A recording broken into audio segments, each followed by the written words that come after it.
네, 반갑습니다. 이제 저희 신약을 읽다의 마지막 시대, 아직 임하지 않는 시대를 우리가 열려고 합니다. 이 그림은 영광스러운 도시를 지칭하는 거죠. 근데 새 예루살렘 도성 안에 있는 에덴 동산, 즉 창조의 원형이자 하나님의 임재의 회복이 되어 있는 그 곳을 상징하는 것입니다. 그래서 새 예루살렘의 도성이지만 그 안에는 이제 에덴 동산, 하나님이 창조하셨던 그 하나님의 임재가 있는 곳을 우리 요한계시록이 보여주면서 요한계시록의 주제는 완전한 하나님의 나라의 회복, 또 도래를 말하고 있음을 우리가 알 수 있습니다.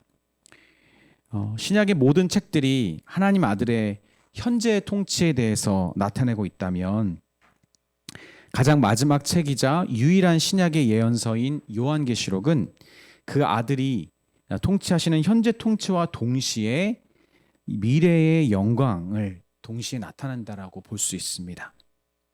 즉 부활하셔서 승천하신 예수께서 주시는 그 권세로 예수님의 증인들이 이제 교회를 이루어서 모든 민족으로 또 교회를 또 삼고 하나님의 일들을 많이 펼쳐가지만, 그러나 신약은 이런 일들의 성취와 동시에 하나님이 뜻하신 목적의 온전한 성취가 아직 임하지 않았음을 우리에게 보여주고 있다고 또 저자가 이야기합니다.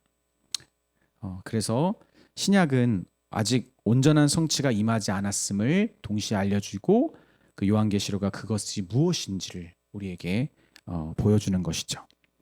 우선 그 요한계시록이 쓰여진 배경부터 보겠습니다. 주 1세기가 끝나갈 무렵 약 95년경에 요한 사도의 그 계시록에 대한 증언이 있죠. 2세기 초대 기독교 지도자였던 이레니우스의 기록입니다. 우리 393페이지를 좀 보면 분명 그래서 요한계시록의 저작권에 대해서는 좀 이렇게 많은 논쟁이 있지는 않습니다. 분명한 초대교회의 아주 초기의 기록이 있기 때문에 그렇죠.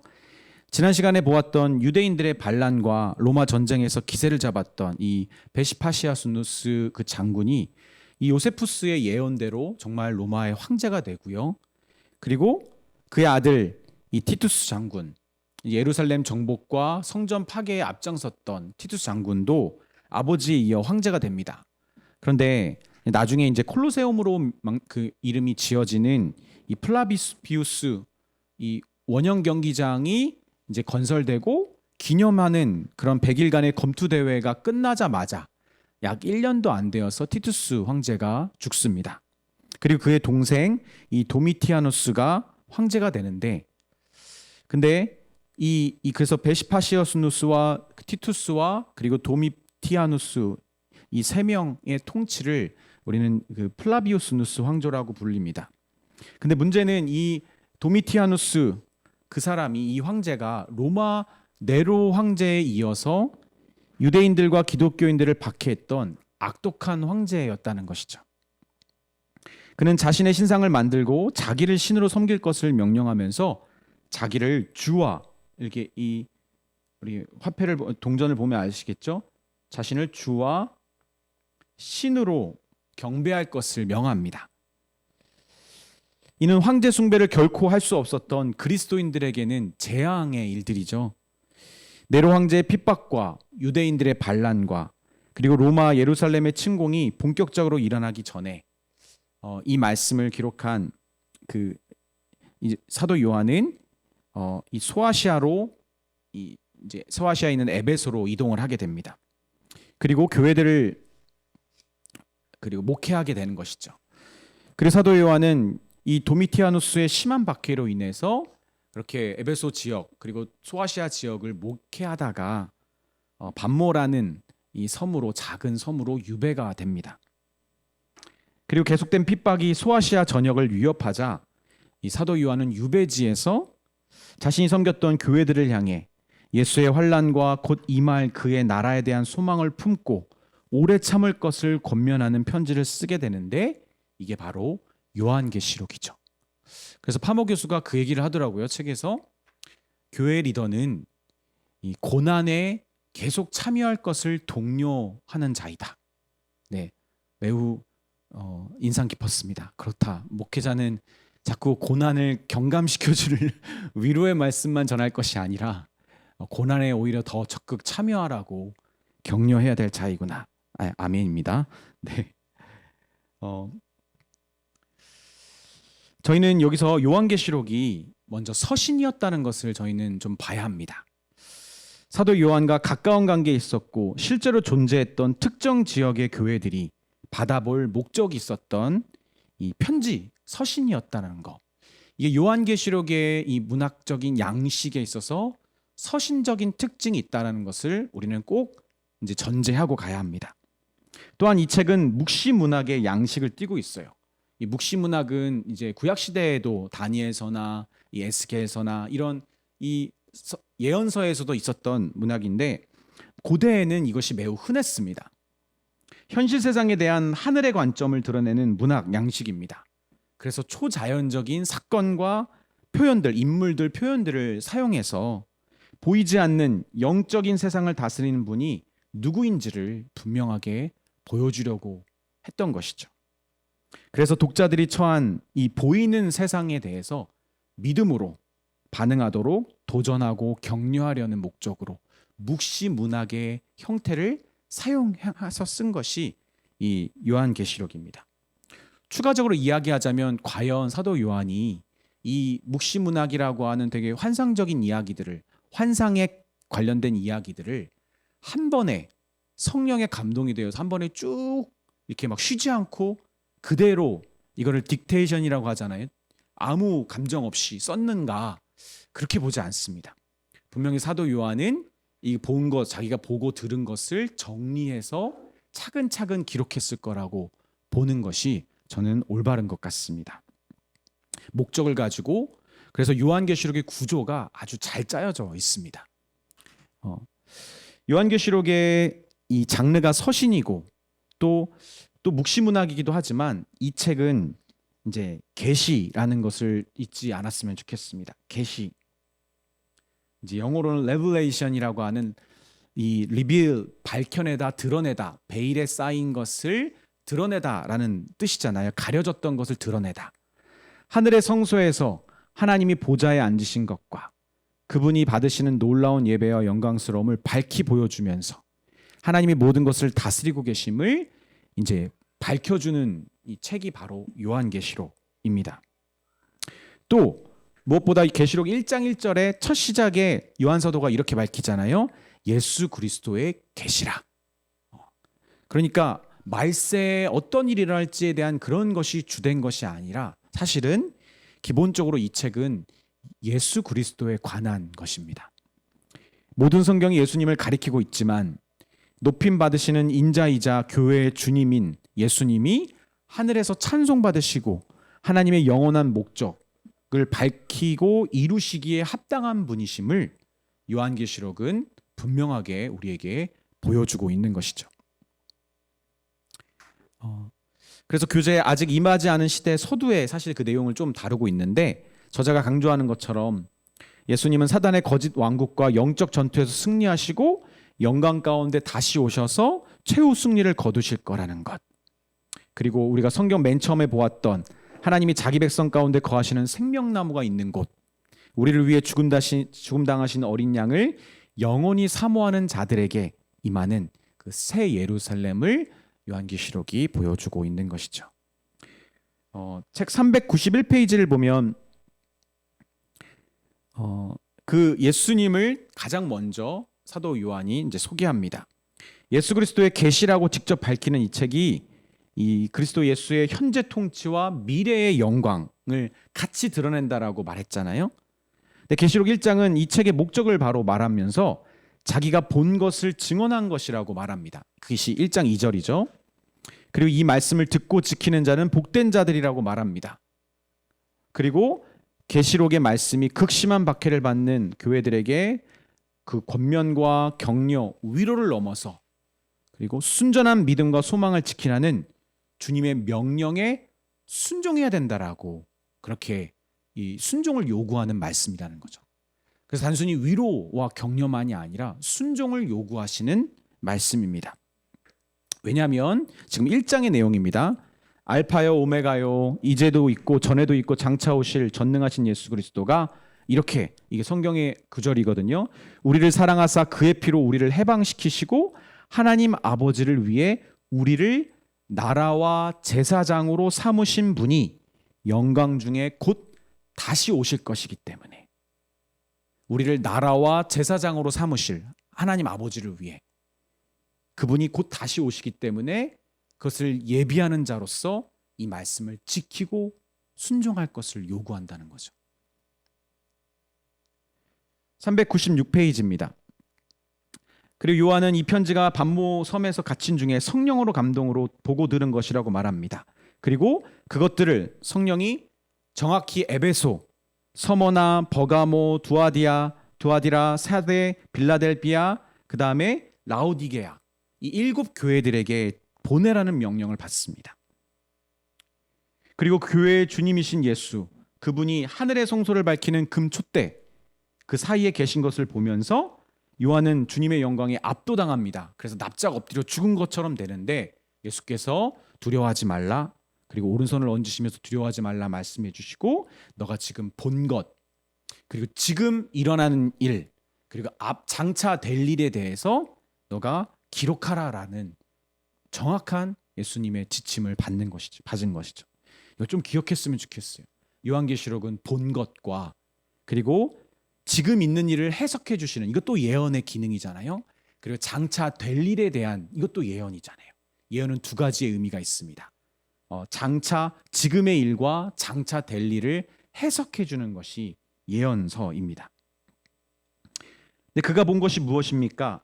그는 사망과 음부의 열쇠를 지니신, 죽었다가 살아나신 분, 7 교회를 지키는 사자와 그리고 7 교회를 나타내는 7별과 7 금촛대를 보게 됩니다. 그 예수님과 그리고 교회를 지키는 사자들과 그리고 그 사자들과 그 비밀을 보게 됩니다. 이 교회들은 앞서 성령이 언급하신 것이죠. 근데 실제로 박해와 거짓 가르침, 세상과 타협할 수 있는 유혹에 직면하고 있는 실제 교회들을 말하고 있어요. 그래서 하늘에서 놀라운 예배가 지속되는 중에 그런 장면들을 보여주면서 동시에 지상의 교회에게 이제 정확한 구체적인 메시지가 내려진다는 것은 이제 요한계시록이 그리는 그림이 무엇인지를 우리가 알 수 있어요. 저자가 이야기하거든요. 요한계시록은 내내 뭘 보여주고 있냐면 하늘의 성소에서 특히 예배가 계속되고 있음을 보여주거든요. 계속 일관되게 예배가 계속되는 중에 지상의 교회들에게 정확한 메시지와 하나님이 예수 그리스도를 통해 행하실 일들을 보여주는 것이죠. 그래서 보이지 않는 영적 세계의 일들과 이 죽임당하신 어린 양의 통치가 우리가 거하는 땅과 세상 그리고 속한 지역 교회와 정확하게 연합되어 있음을 보여주는 증거가 됩니다. 7 교회에 대한 이 편지가요. 그래서 7 교회의 지도를 좀 보면 여기가 터키 이제 서쪽 끝이잖아요. 그래서 소아시아 지역의 그 해안가들입니다. 근데 여기 에베소, 빌라델비아, 라오디게아, 서머나, 사데, 두아디아, 버가모, 이 교회들이 이제 사도 바울도 여기서 사역을 했었고, 그리고 그 디모데도 여기서 사역을 했었고요. 오늘날 이제 터키입니다. 서쪽 해안가 도시들을 말하는 이 소아시아 지역들 중에 가장 먼저 에베소 교회에 대해서 주님이 말씀하셨죠. 여러 이유가 있었겠지만 아마 사도 요한이 에베소로 제일 먼저 이주해서 사역을 했기 때문이 아닐까. 우선순위, 어떤 교회에 따른 우선순위가 있는가? 그럴 수도 있고 아닐 수도 있는데 우리가 그걸 집착할 필요는 없는 것 같아요. 근데 다음에 이 지역이 이렇게 몰려 있다는 것을 여러분 한번 보시고, 이 7표를 보시면 혹시 보이실지 모르겠는데 이 정도면 보이지 않을까 했는데 안 보이시겠네요. 네, 에베소 교회와부터 이제 쭉 그 구분을 좀 지을 수 있는데 혹시 보이세요? 네, 제가 그냥 말씀드릴게요. 근데 아마 여러분 중에는 이 표를 보면은 이제 칭찬과 당부의 약속과 특징 이 세 가지로 되어 있거든요. 딱 눈치채신 분들은 아마 보통 7개 교회 하면은 이제 칭찬하신 것과 책망하시는 걸로 나누고 그 중에 2개의 교회는 책망 받는 게 없잖아요, 그렇죠? 알고 계시나요? 예. 네. 근데 지금 저는 책망 받는 일을 뺐어요, 일부러. 왜 그랬냐면 책망 받을 일이 이제 사실은 별로 중요한 게 아니다라는 말이 아니라 저는 이 7교회 모두가 예수께서 사랑하시고 아끼는 교회라는 것을 좀 기억했으면 좋겠어요. 우리는 자꾸 책망받는 일에 대해서만 집중해서 예를 들면 뭐 버가모 교회 되지 말아야겠지. 그리고 두아디아라 교회는 되면 안 되겠다. 사사대 교회는 되면 안 되겠다. 그건 아니라고요, 절대로.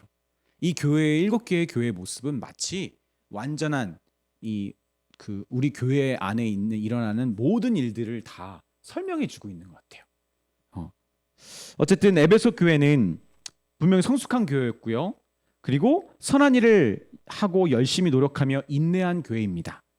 그들은 지치지 않고 거짓 교사들을 분별하는 일까지 해냈어요. 그리고 이 교회는 정통 교회이기도 합니다. 특징이. 그러니까 아마도 성숙해서 이제 형식과 전통이 어느 정도 자리가 잡힌 이제 교회일 것입니다. 실제로 에베소서를 보더라도 에베소서에 대한 기대가 큼을 바울 서신을 통해서 이제 알 수 있죠.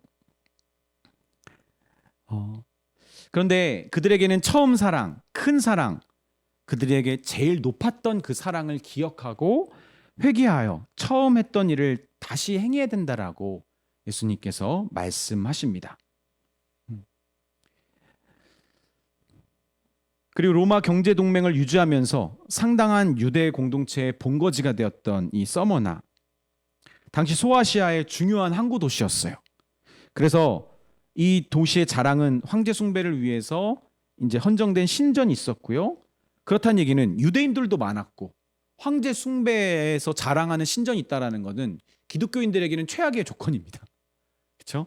그래서 예수님께서는 자신이 처음이자 마지막 죽었다가 살아나신 분이라고 자기를 소개하시면서 이 교회에다가 말씀하시는데 여러분 딱 느낌이 오지 않나요?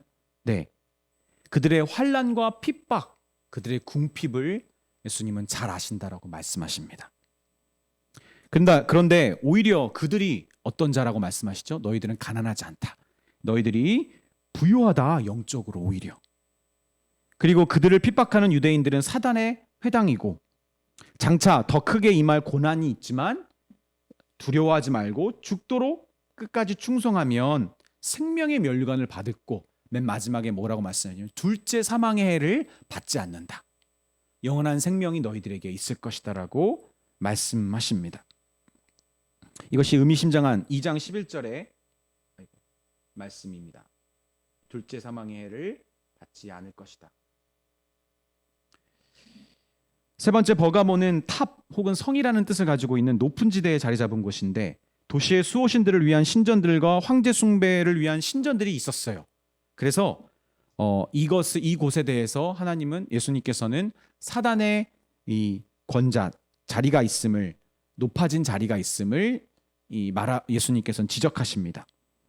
그래서 이 버가모 교회에 이 안디바와 같은 순교자들과 믿음 지키는 그런 일들이 있긴 했지만 성적인 부도덕과 우상숭배의 유혹이 강하게 있기 때문에 회개하고 성령의 검, 말씀의 순종함으로 이기는 자에게 하나님의 순결한 백성이 될 자격, 승리의 힌도를 받는 그 자격을 주시겠다고 말씀하십니다. 우상숭배의 위기에 처했었고요. 고난 중에도 믿음을 지키는 사람들이 있었어요. 그리고 두아디아라는 버가모와 사대 지역 그 사이에 있는 넓은 평지, 중요한 상업 도시였습니다. 이 빌립보 자색 옷감 장사였던 누구죠? 이 루디아가 바로 이 두아디라 출신입니다. 그래서 수많은 동업 조합들이 도시에 영향력을 끼치고 있었는데 이 상업 길드 같은 걸 말하는 거예요.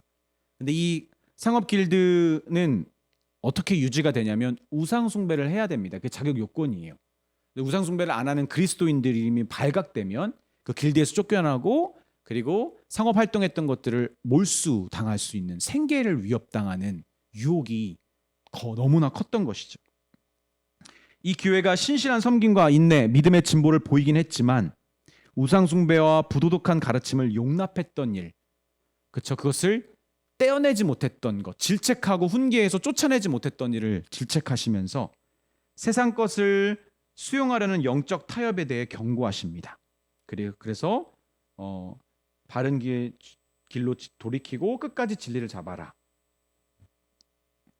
그리고 신실하게 순종하여 이기는 자에게 새벽별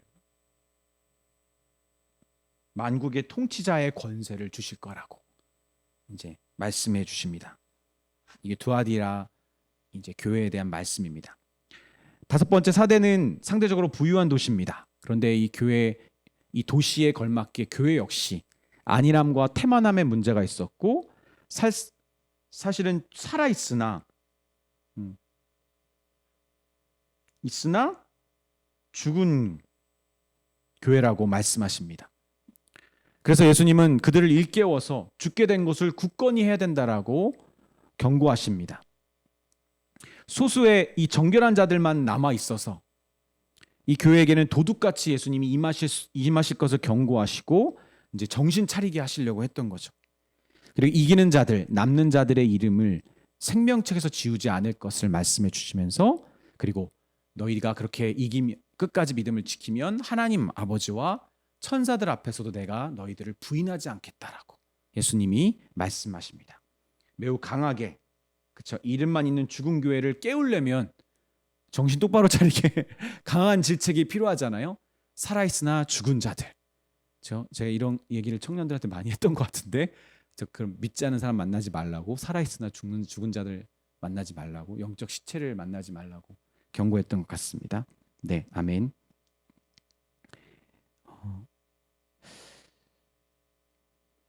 네, 그리고 자기 형제에게 충실함을 지켰던 이 리디아의 왕, 이 아탈로스 2세가 세웠던 이 빌라델비아 도시. 그 도시의 이름은 그 형제를 사랑하는 왕이었기 때문에 그 별명이 뭐냐면 이 형제간의 사랑. 이 필라델피아가 그 어원이잖아요. 그래서 빌라델비아라는 이름의 그 유래입니다. 근데 이곳은 주요 도로가 교차하는 상업 도시이기도 했어요. 상업의 중심지. 근데 이 교회는 작은 능력을 가지고도 주님의 말씀을 지키면서 주님의 이름을 배신하지 않았다라고 칭찬을 받습니다. 그리고 주님의 인내의 말씀을 지킨 그들에게 오히려 사단이 굴복하고 그리고 시험의 때를 면하게 해주시겠다는 약속도 해주십니다. 누구에게요? 이게 그냥 신앙이 아니라요. 인내의 말씀을 지킨 자들. 그럼 누가 생각나죠? 우리 야고보서 생각나잖아요, 그렇죠? 네.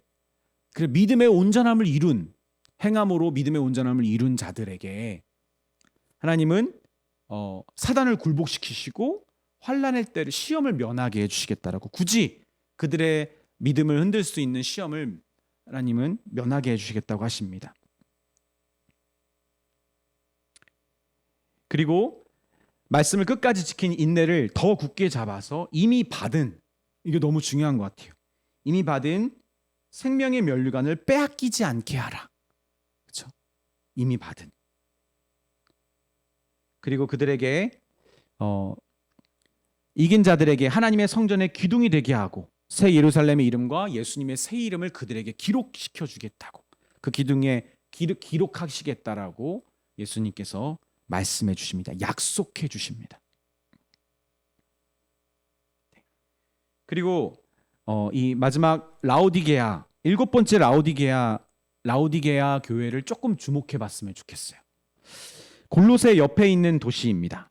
그러니까 아마도 골로새서 바울의 편지를 받았을 가능성이 매우 높습니다. 이 지역에는 30년 전에 큰 지진이 있었다고 해요.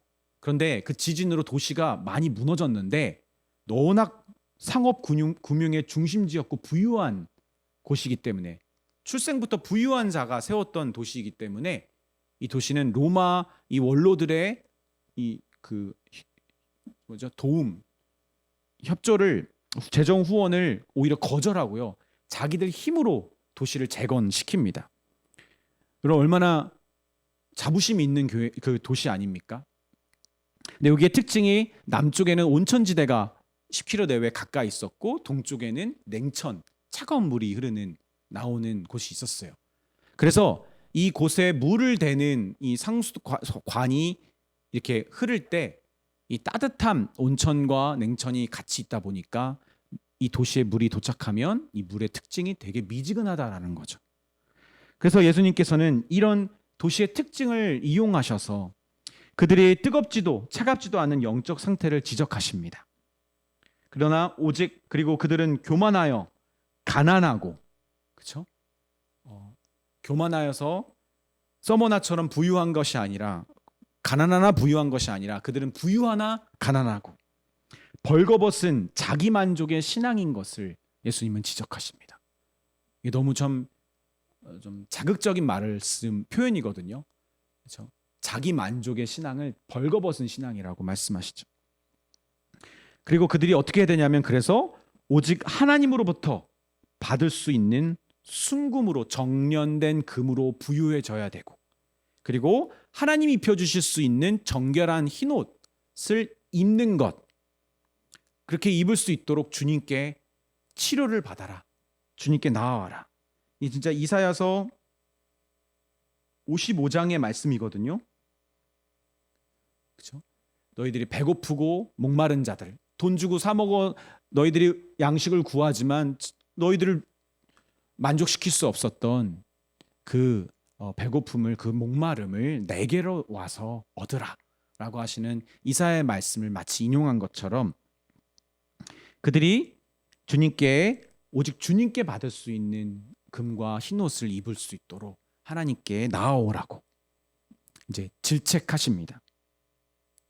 근데 이 훈계가, 아주 강한 이 라오디게아를 향한 하나님의 훈계가, 예수님은 바로 사랑하시는 자녀를 향한 하나님의 징계인 것을 알라라고 말씀하십니다. 그래서 열심을 내어 너희들이 회개해야 된다라고 말씀하시는 것이죠. 근데 여러분, 이 라오디게아의 교회에게 유명한 말씀이 뭐죠?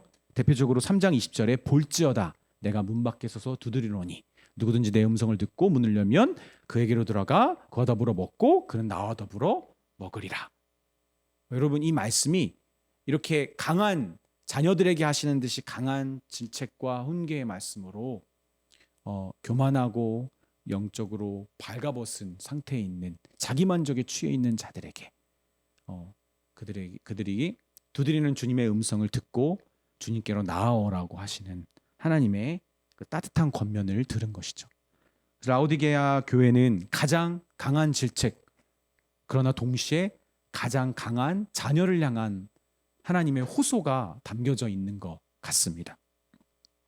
그런데 여러분, 이 7 교회들의 말씀을 쭉 보면 사실 여러 가지 특징이 다 있지만 여기서 가장 중요한 단어는 제가 보기에는요, 예수께서 아신다예요. 너희의 그런 영적 상태를 예수님이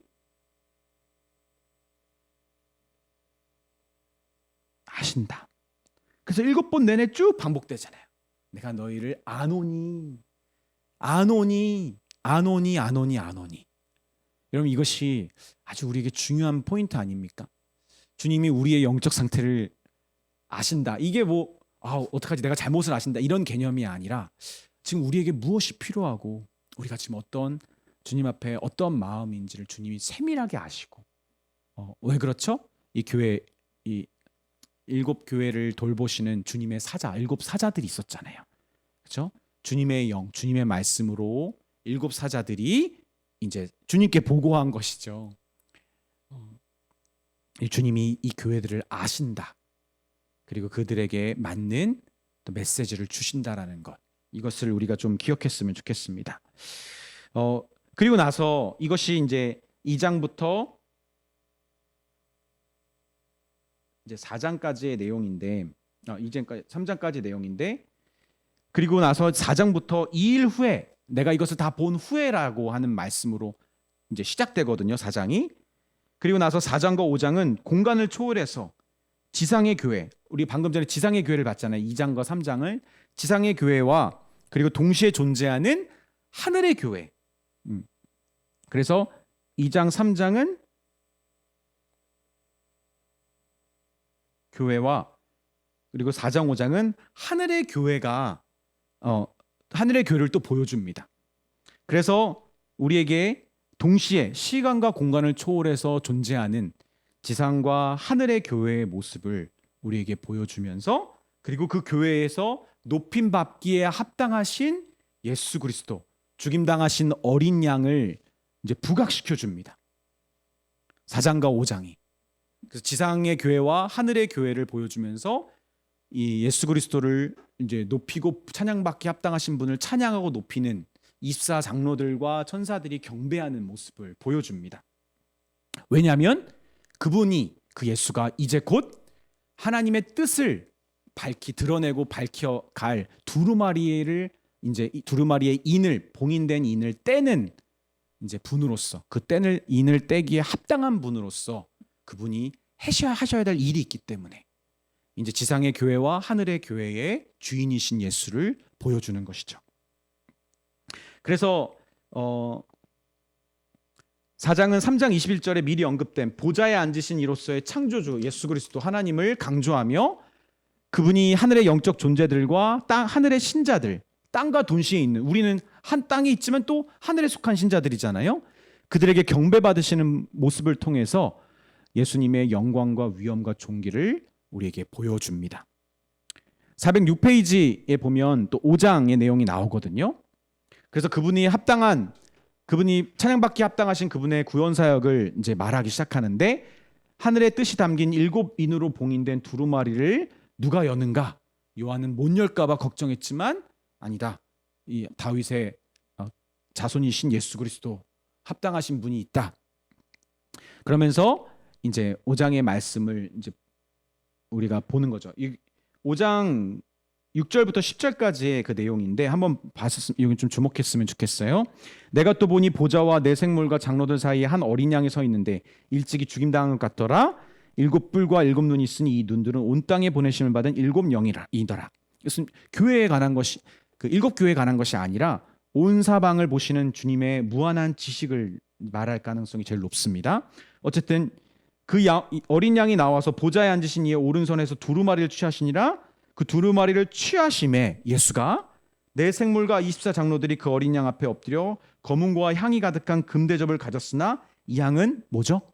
성도들의 기도라. 그들이 새 노래를 불러 이르되 두루마리를 가지시고 그 인봉을 떼기 합당하시도다. 일찍이 죽임당하사 각 족속과 방언과 백성과 나라 가운데에서 사람들을 피로 사서 하나님께 드리시고 그들로 우리 하나님 앞에서 나라와 제사장을 삼으셨으니 그들이 땅에서 왕노릇하리로다 하더라. 여러분 여기서 주목해야 될 것이 무엇일까요? 성도들 곧 교회의 기도라는 구원의 간구, 주님 우리를 구원하소서라고 하는 교회의 기도, 성도들의 기도가 하늘에 들렸고 이에 응답하시는 하나님의 구원 사역이 이제 이 인봉을 떼시는 예수 그리스도를 통해 일어난다라는 것이죠. 이거를 우리는 꼭 기억해야 합니다. 그래서 이 구원의 주체이신 예수 그리스도가 이제 이 다음 6장부터 16장까지 심판의 일을 행하십니다. 그리고 17장부터 21장까지 회복의 일을 행하시는 거죠. 사실 이것은 따로따로가 아니라요. 같이 동시적으로 일어나는 것이지만 이제 이것을 차근차근 보여주는 것이죠.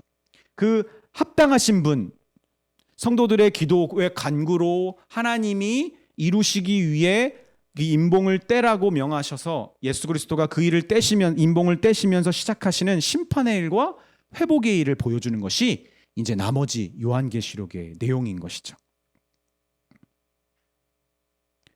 네, 괜찮으신 거죠, 여러분? 네, 잘 따라오고 계신 거죠? 네, 408페이지입니다. 그래서 이제 예수 그리스도는 심판의 일과 회복의 일을 인도하십니다.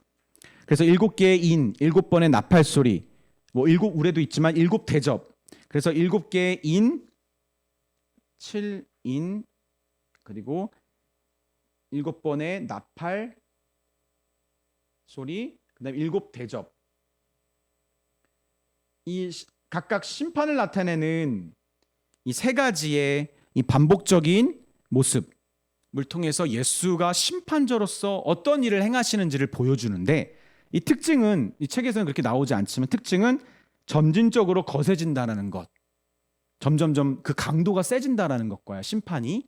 그리고 처음에 7인, 7개의 인에서는 자연 위주의 심판을 보여주다가 7개의 나팔 소리가 임할 때는 사람 위주의 심판, 물론 거기도 자연도 포함되어 있지만, 그러다 7대접의 일은 이 영적인 사단의 권세들을 심판하시는 모습, 그게 최종이잖아요.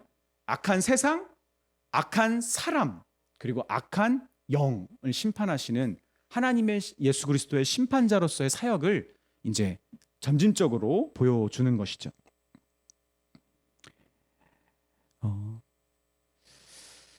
그런데 그 각 과정의 마지막은 항상 구속받은 자들이 셀 수 없이 큰 무리를 이루고 있다는 것을 계속 보여줍니다.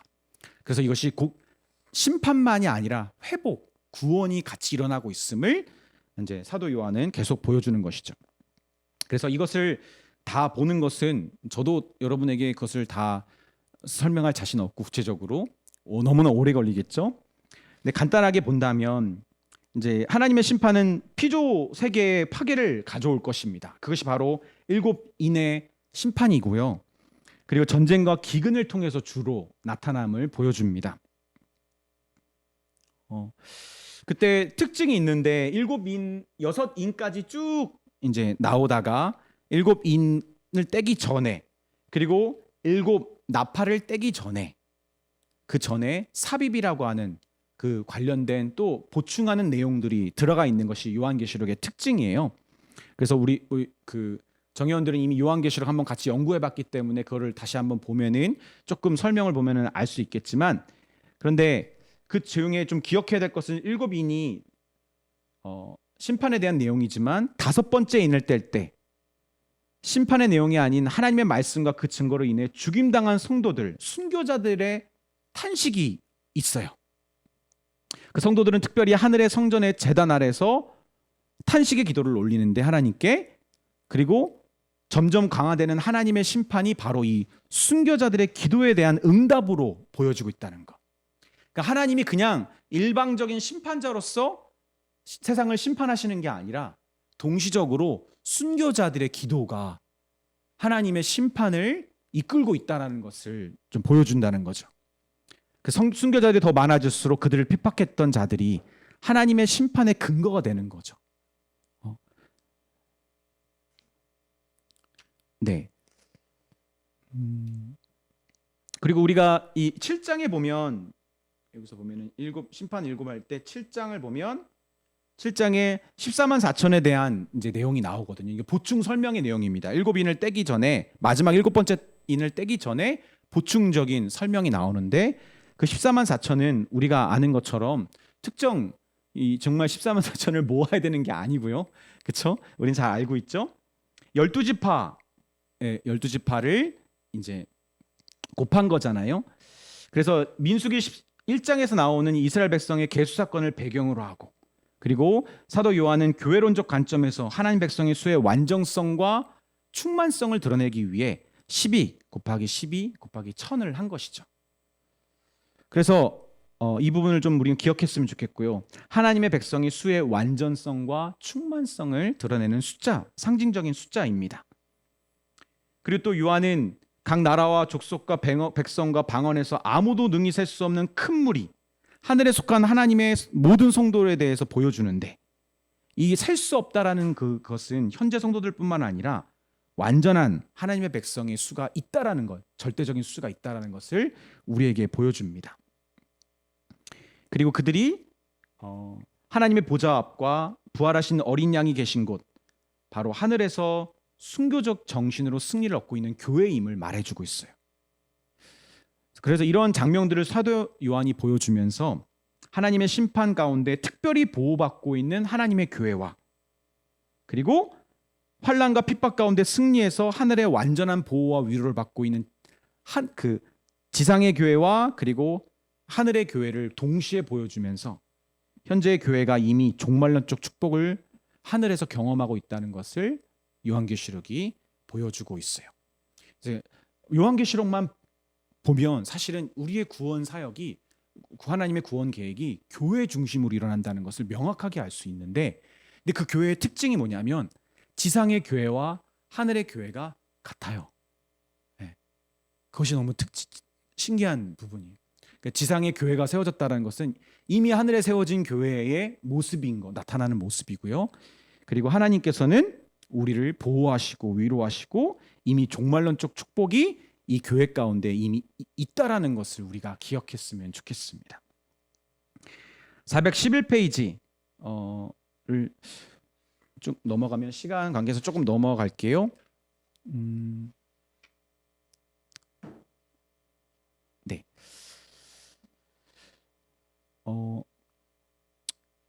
그래서 이제 일곱 나팔을 통한 심판의 일들까지 쭉 이제 10장까지 오다가 이제 10장은 또 이제 중간에 보충 설명하는 내용인데 11장에 이르러서 조금 구체적인 이제 교회 사역에 대한 부분들을 이제 말해 주는데 그 부분들을 조금 봤으면 좋겠습니다. 네. 11장 보면 이제 두 증인에 대한 이제 말이 나오거든요. 나팔 심판 시리즈의 두 번째 삽입 부분이기도 하고요. 그리고 이 두 증인을 통해서 일곱 나팔이 이제 마무리되는데 이 두 증인이 그 일곱 나팔 시리즈가 어떤 내용이라고 했죠? 일곱 이는 자연에 대한 하나님의 심판이 주 목적 그 초점이고, 두 번째 그 일곱 나팔 심판 시리즈는 사람에 대한 초점이 있다고 했잖아요. 사람에 대한 하나님의 심판. 근데 그 사람에 대한 하나님의 심판의 최종판 직전에 두 증인에 대한 이야기가 나옵니다. 근데 그 두 증인이 누굽니까? 바로 교회를 말합니다. 요한에게 두루마리 책을 갖다 먹으라고 했던 그 천사가 똑같이 이번에는 지팡이와 같은 갈대를 주면서 하나님의 성전과 제단과 그 안에 있는 경배하는 자들을 측량하라고 말하는 것이 11장 두 증인의 말씀의 이제 서론입니다. 그래서 하나님의 백성이 누구인지를 구별하는 일인 거죠. 그래서 성전 측량과 그리고 두 증인의 이야기가 나오는데, 여러분 11장의 두 증인의 내용을 한번 여러분이 쭉 보셨으면 좋겠어요. 이 두 증인의 이제 특징적인 모습들이 있는데 뭐냐면 그들이 증인의 역할, 예언자적인 활동을 할 때에 모세와 엘리야 같은 하나님의 보호하심을 받는다라는 것. 이것이 첫 번째 특징입니다. 두 증인의 특징.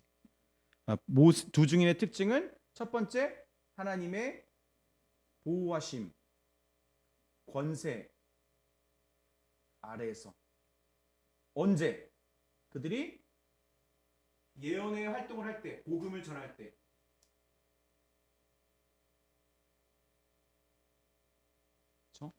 두 번째가 뭐죠? 그러나 복음을 전하는 사명을 다 마치면 그들이 어떻게 되죠? 핍박자들에 의해서 순교를 당한다는 거죠. 사명이 끝나는 자들에게 뭐가 있죠? 순교가 있다는 거죠. 그리고 마지막 특징이 뭐죠? 그들이 순교하고 나서 세상 사람들이 길가에서 축제를 벌이고 서로 선물을 교환하는 잔치를 벌이지만 사흘 후에 그들이 다시 부활하여 일어나 그리고 그들을 심판하게 되는 부활의 권세가 있다는